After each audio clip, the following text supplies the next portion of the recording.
Give it up for my ex-girlfriend, Kira!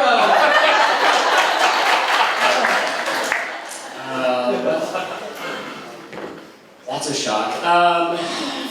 My name is Joe. I'm the youngest person in my family, which means I've never done anything wrong. And I'm going to borrow $20.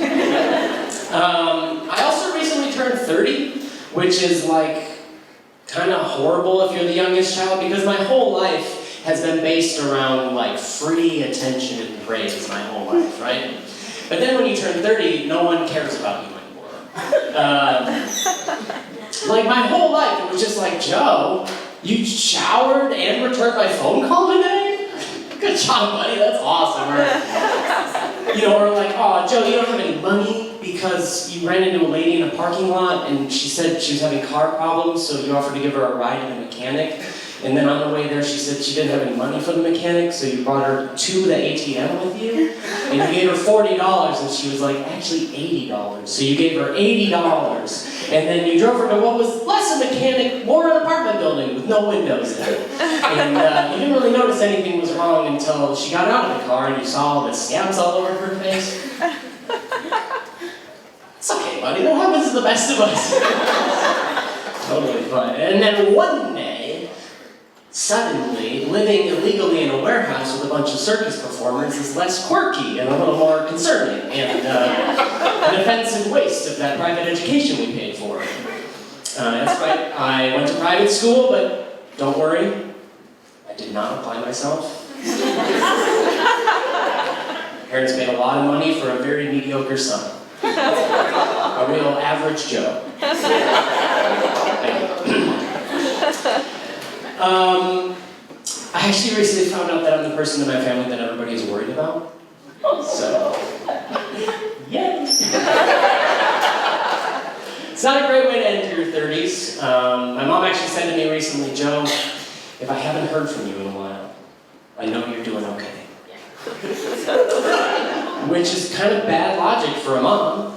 I could be tied to a chair in Santee right now, and she'd just be back in Minnesota, crossing dates off the calendar like 3 weeks. He's doing great out there. I come from a very politically divided family. I grew up in a very conservative household. Not like a Jesus loves you and he wants you to buy a gun sort of household.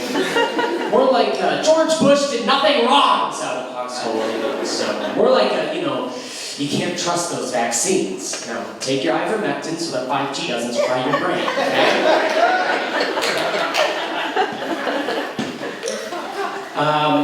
You can always tell who grew up in one of those households because they grow up to become a radical leftist.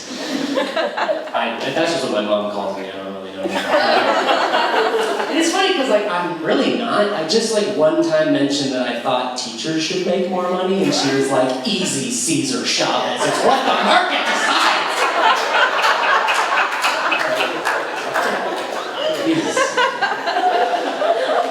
I just am not good at talking about politics. My kryptonite is people being mad at me. And so it's a rough area, right? If someone starts talking about politics, my heart rate starts going up. I'm just like, like someone will be like, the deficit. And I'll be like,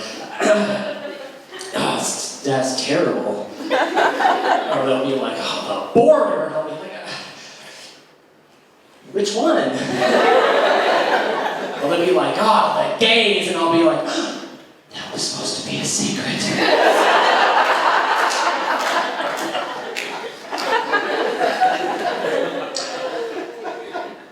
I just think that bringing up politics is just a wild thing to do, right?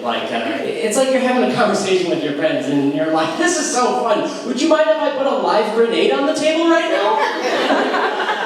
And I get it. There's a lot going on in the world. We need to talk about it. Dialogue is important. We've never been more divided. Civil War. But, I feel like being the person that brings up politics is kind of like being the person that decides to bring up having a threesome with your friend group. It's just like, oh God, I love you guys.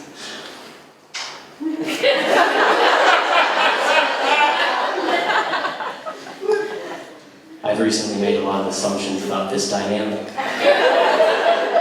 I've done little to no exploratory research, but I'm willing to ruin this relationship on the off chance that you're having the same naughty thoughts as me.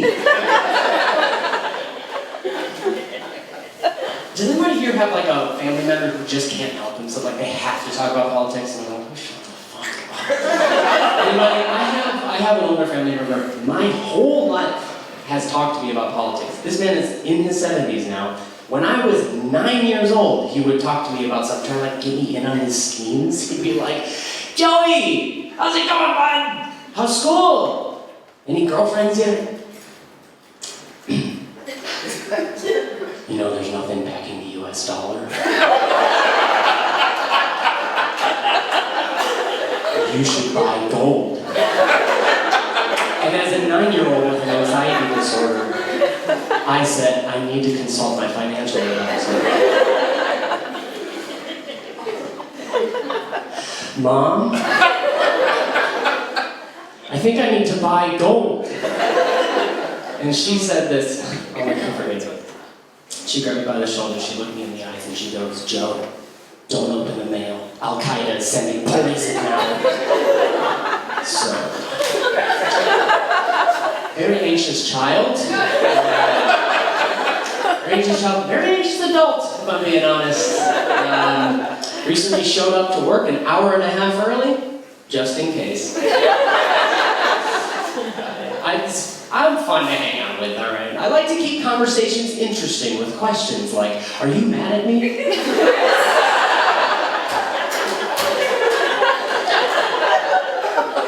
I've just been struggling with my identity as an anxious person recently. I feel like it's like the least sexy of the mental disorders. You know? I feel like depression gets a lot of credit, but it gets a little over-romanticized. And I get it, all right? I've had depression. It's not fun. And also, without it, would we have a Van Gogh, a Nirvana, sweatpants?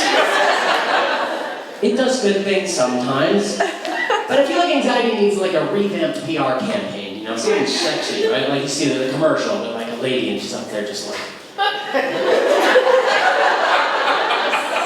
And someone's like, oh man, she's fit, what is her secret? And she just looks at the camera and she goes, me? I pace around the house for 12 hours a day.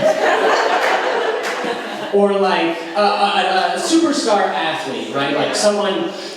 You know, somebody's known for their quick decision-making and speed, and they win the championship. They're getting interviewed after the game, and the interviewer's like, John, your owl-like neck flexibility and high resting heart rate are unparalleled. What's your secret? And he's just like, yeah, well, you know, most of the time I feel this sense of dread like a gazelle on the Serengeti of Africa. This ever-present feeling that I could be swallowed by the void of existential dread, basically at any moment, thereby confirming my deepest fear that life is nothing but a meaningless jog to the cliff's edge, ultimately ending in the demise of me and everybody that I love.